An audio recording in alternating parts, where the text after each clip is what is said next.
Rulle, vous recevez ce matin Frédéric Perler, conseillère administrative chargée de l'aménagement, des constructions et de la mobilité en ville de Genève. Bonjour Frédéric Perler. Bonjour. Merci d'être sur Radio Lac ce matin. Vous avez donc demandé 2 crédits pour plus de 4 millions de francs pour l'aménagement de la gare routière de Genève. Au programme, une refonte de la place d'Orsières, mais aussi une baisse des places d'autocar. Pour dire les choses clairement, la gare routière va quitter le centre-ville. J'espère bien. Oui, à terme, c'est exactement ce qui est prévu. Depuis que je suis entrée en fonction, j'ai repris ce dossier qui, il est vrai, patine depuis plus de 10 ans. Il y a beaucoup de demandes autour de l'accueil de cette place qui n'est pas digne d'une ville comme Genève. Et donc, il faut que les autocars quittent la ville parce qu'elle n'est pas jolie. Il faut faire quelque chose de bien. Alors, aussi. d'une part, elle n'est pas belle. D'autre part, une gare routière n'a plus rien à faire dans un centre-ville. Je m'explique. Cette place d'Orsières, au départ, était une place conçue autour de la ceinture spasiste, était conçue pour avoir une vue sur le lac, pour être une promenade. Il y avait même un kiosque. Ça peut être une belle vitrine quand on arrive à Genève. Une très belle vitrine et puis surtout un bel espace agréable pour la population. Et puis petit à petit, c'est-à-dire vers les années 50, eh bien, cette place s'est transformée en gare routière. Je rappelle toujours que depuis 60 ans, on fait la place à la voiture. La ville s'est construite autour de la voiture et on a totalement oublié les piétons et maintenant les vélos. Et les hôteliers qui vivent grâce à tous ces touristes qui arrivent à cette gare routière, vous leur dites quoi ? Alors, les hôteliers, c'est pas exactement comme ça que ça va se passer. Il y a 2 éléments. C'est une gare routière qui avait des grandes lignes, qui avait des lignes transfrontalières et puis qui a des lignes de tourisme, enfin des places pour le tourisme. Les lignes transfrontalières, elles ont été sorties vers les gares du Léman Express. D'accord ?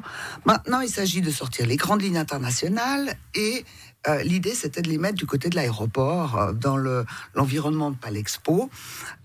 Et c'était une opposition totale de l'aéroport. Et depuis que mon entrée en fonction, il y a eu la crise sanitaire. Vous savez, tout comme moi, que l'aéroport a dû ralentir ses activités. Et maintenant, il y a une ouverture. Donc, qui doit le demander ? Parce que c'est quand même, il y a des concessions fédérales sur cette gare routière. Donc, il y a des négociations entre le canton et l'aéroport. Et à l'horizon 2025, on devrait pouvoir sortir les grandes lignes. L'idée, c'est de garder 6 places sur la gare et de commencer à la réaménager. Alors, le premier crédit, c'est pour rénover l'édicule, qui a une valeur patrimoniale, qui doit être conservé, refaire les WC, enfin, il est très dégradé.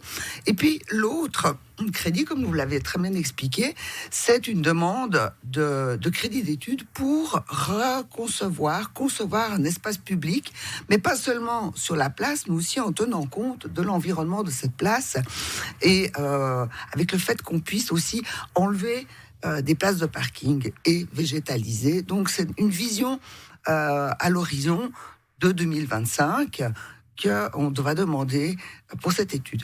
Alors ici, on va faire un pas. On va rénover, aménager provisoirement en gardant justement des places pour les touristes.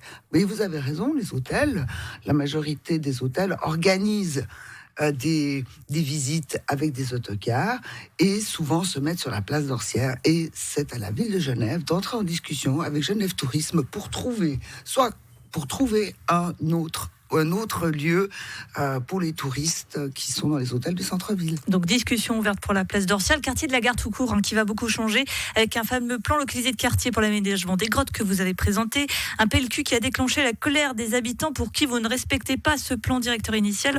On écoute Étienne Français, il est membre du collectif 500, il a été joint par Judith Moffrini et vous réagissez juste après.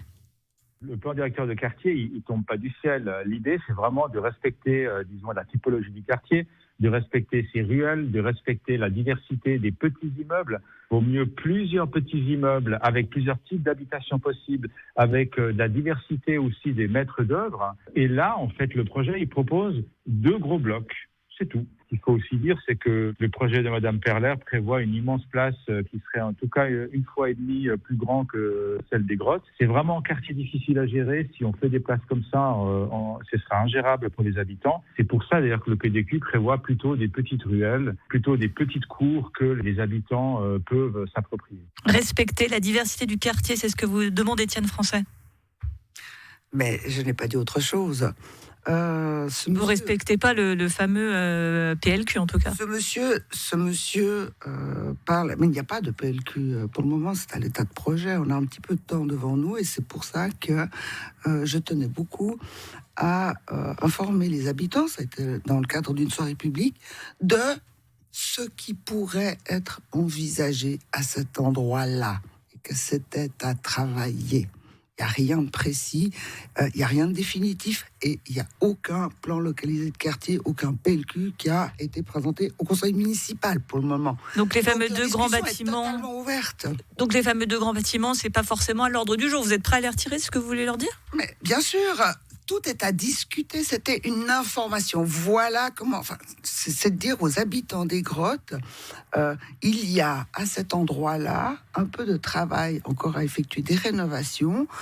Il y a des propositions et il y en avait du reste 3 ou 4. Ce qui est étonnant, c'est que dans cette soirée publique, alors je ne sais pas si ce monsieur était présent, mais il y avait quand même une 60aine de personnes, sinon plus. Il y a une personne qui a dit « j'habite ici et ça, je ne le souhaite pas ». Mais sinon, personne n'est venu se plaindre, il n'y a pas une montée de bouclier, merci pour l'information. Il y a beaucoup de travail à faire. Et donc une conseillère administrative ouverte sur la question. Frédéric Perler, merci d'avoir été sur Radio Lac et excellente journée à vous. Merci.